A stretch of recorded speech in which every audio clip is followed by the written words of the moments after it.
राज ठाकरे ने जब से अपनी पार्टी बनाई है वो अपनी राजनीति की लाइन लेंथ ही तलाश रहे हैं। चुनाव दर चुनाव राज ठाकरे किनारे होते जा रहे हैं और इस समय तो हाल यह है कि महाराष्ट्र की राजनीति में राज ठाकरे जीरो बनकर रह गए। इतने सालों से राज ठाकरे राजनीति में कोई तीर मार नहीं पाए। इसकी बौखलाहट अब गुंडागर्दी के रूप में दिख रही है। राज ठाकरे ने एक बार फिर मराठी कार्ड खेलना शुरू किया और इसके लिए राज ठाकरे और उनकी पार्टी गुंडागर्दी पर उतारू हो गई, जो खत्म ही नहीं हो रही। राज ठाकरे की पार्टी के कार्यकर्ता लोगों को पीट रहे हैं, गुंडाई कर रहे हैं, मराठी भाषा में बोलने के लिए धमका रहे हैं, मराठी नहीं बोलने वाले को पीट दे रहे हैं, माफी तक मंगवा रहे हैं और यह सिलसिला रुक नहीं रहा। राज ठाकरे को लग रहा है कि मराठी भाषा के नाम पर गुंडागर्दी कर देने से उनकी पार्टी चर्चा में आ जाएगी और शायद बीएमसी चुनाव में कुछ सीटें आ जाए। राज ठाकरे के लोग जिन लोगों को मार रहे हैं उसमें ज्यादातर हिंदू हैं।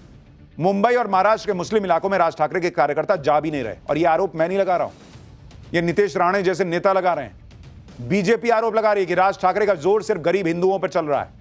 मुस्लिम इलाकों में जाकर मराठी भाषा का ज्ञान नहीं दे पाते ये लोग। उधर मुंबई के मुसलमान खुल के राज ठाकरे को चुनौती दे रहे हैं। मुसलमानों ने वो कह दिया है जो राज ठाकरे सोचे भी नहीं होंगे। कुल मिलाकर राज ठाकरे और उनकी पार्टी मराठी भाषा के नाम पर गजब का हंगामा मचाए हुए। पर अब क्या नया हुआ है? इस गुंडागर्दी की कौन सी नई तस्वीर आई है? मुसलमान कैसे राज ठाकरे को चैलेंज दे रहे हैं? जरा उसकी एक झलक देखिए, फिर पूरा चैप्टर दिखाता हूं। मराठी भाषा के नाम पर राज ठाकरे की पार्टी के लोगों की गुंडागर्दी कम होने के बजाय और बढ़ती जा रही है। अब तो मुंबई के बाहर भी एमएनएस के कार्यकर्ता मराठी नहीं बोलने पर मारपीट कर रहे हैं। यह नया मामला महाराष्ट्र के नांदेड़ का है, जहां एमएनएस के कार्यकर्ताओं ने मराठी नहीं बोलने पर शौचालय कर्मचारी को पीट दिया।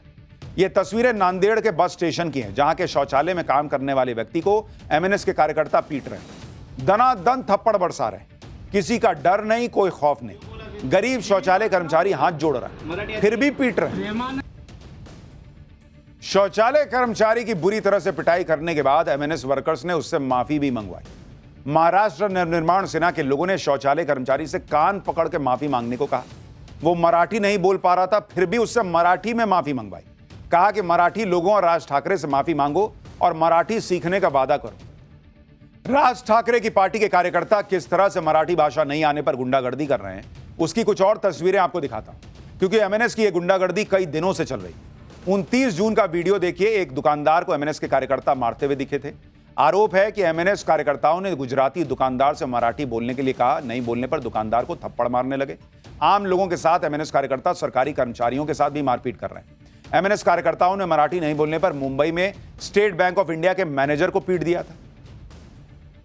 महाराष्ट्र में राज ठाकरे की पार्टी की गुंडागर्दी पर राजनीति भी हो रही है। बीजेपी आरोप लगाती है कि राज ठाकरे और उनके कार्यकर्ताओं का जोर सिर्फ हिंदुओं पर चलता है। एमएनएस के लोग गरीब हिंदुओं को मारते हैं, लेकिन मुस्लिम इलाकों में जाकर मराठी सिखाने की हिम्मत नहीं होती। सुनिए बीजेपी के आरोप को, उसके बाद आपको बताता हूं कि मुसलमान राज ठाकरे से क्या कह रहे हैं। मारा ही गया है ना, एक हिंदू को मारा गया है ना, एक हिंदू को मारा गया है, तो मुझे बोलना है कि इतनी हिम्मत जाके नल बाजार और मोहम्मद अली रोड में दिखाओ ना। वो जो दाढ़ी वाले और गोल टोपी वाले क्या मराठी में बात करते क्या? शुद्ध मराठी में बात करते क्या? उधर जाने की, उनको कान के नीचे बजाने की हिम्मत नहीं है।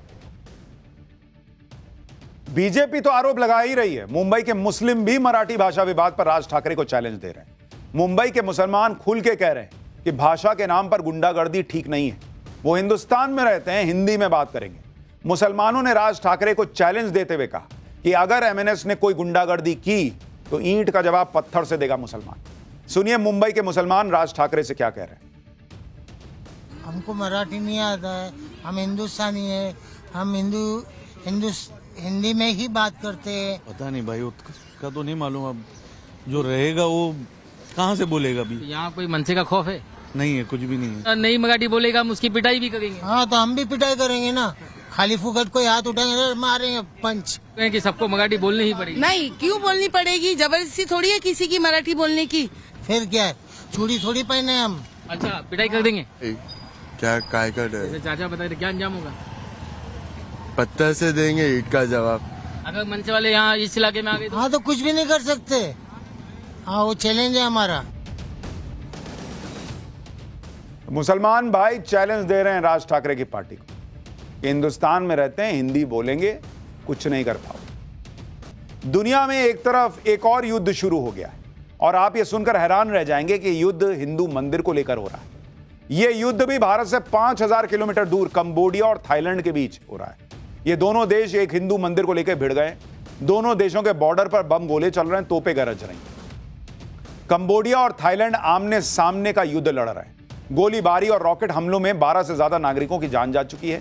40,000 से ज्यादा लोगों को घर छोड़कर भागना पड़ा है। दोनों देशों ने सीमा सील कर दी है और हालात ऐसे हैं कि किसी भी वक्त फुल स्केल वॉर शुरू हो सकती है।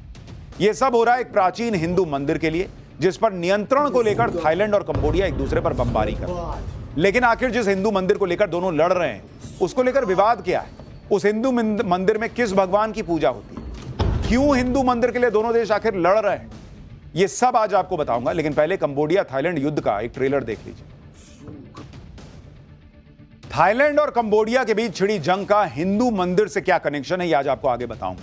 पहले आपको जंग के कुछ वीडियो दिखा देता हूं। जैसे ये वीडियो देखिए जो कंबोडिया पर थाईलैंड एयरफोर्स की एयर स्ट्राइक का है, जिसके टारगेट पर कंबोडिया की 2 मिलिट्री लोकेशंस थी, जो पूरी तरह तबाह हो गई। स्ट्राइक के बाद उठते आग के गोले बता रहे हैं कि थाईलैंड का यह अटैक कितना जबरदस्त है। कंबोडियाई ठिकानों पर यह हवाई हमले थाई एयरफोर्स के F-16 विमानों ने आज सुबह किए। इसके बाद कंबोडिया ने भी थाईलैंड पर बदले की कार्रवाई शुरू कर दी।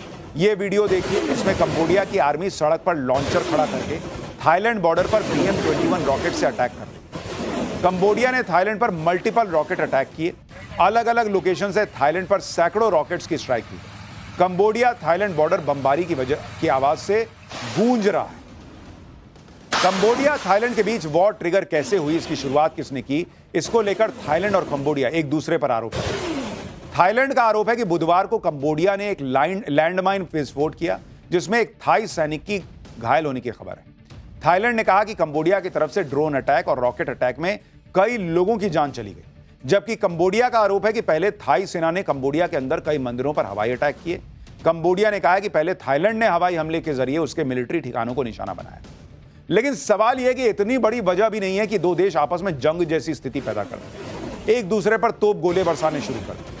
आप देखिए कि कंबोडिया के रॉकेट अटैक में थाईलैंड का एक गैस स्टेशन उड़ गया, जिसके बाद पूरे इलाके में भगदड़ मच गई। थाईलैंड की सेना के मुताबिक गैस स्टेशन पर अटैक में 6 नागरिकों की मौत भी हो गई। कंबोडिया ने बॉर्डर के नजदीक थाईलैंड के एक अस्पताल पर भी अटैक किया। यह अटैक के बाद की तस्वीरें हैं, जिसमें थाईलैंड के सैनिक अस्पताल के अंदर हमले से बचने की कोशिश कर रहे हैं। थाईलैंड और कंबोडिया के बीच बॉर्डर पर तनातनी और झड़प से शुरू हुआ विवाद अब युद्ध में तब्दील होता जा रहा है, और इसकी वजह है एक प्राचीन हिंदू मंदिर। इस मंदिर का नाम है प्रीह विहार मंदिर, जो थाईलैंड और कंबोडिया की सीमा पर स्थित है। भगवान शिव को समर्पित यह 1000 साल से भी ज्यादा प्राचीन हिंदू मंदिर है।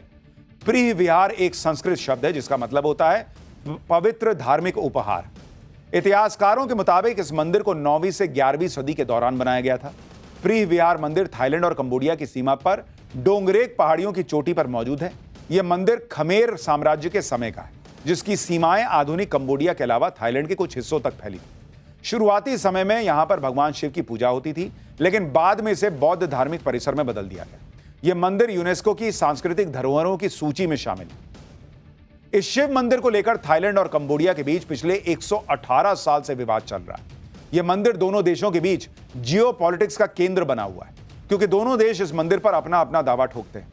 इसका इतिहास भी आपको बता देता हूं। कंबोडिया और थाईलैंड एक दूसरे के साथ 817 किलोमीटर लंबा लैंड बॉर्डर शेयर करते हैं।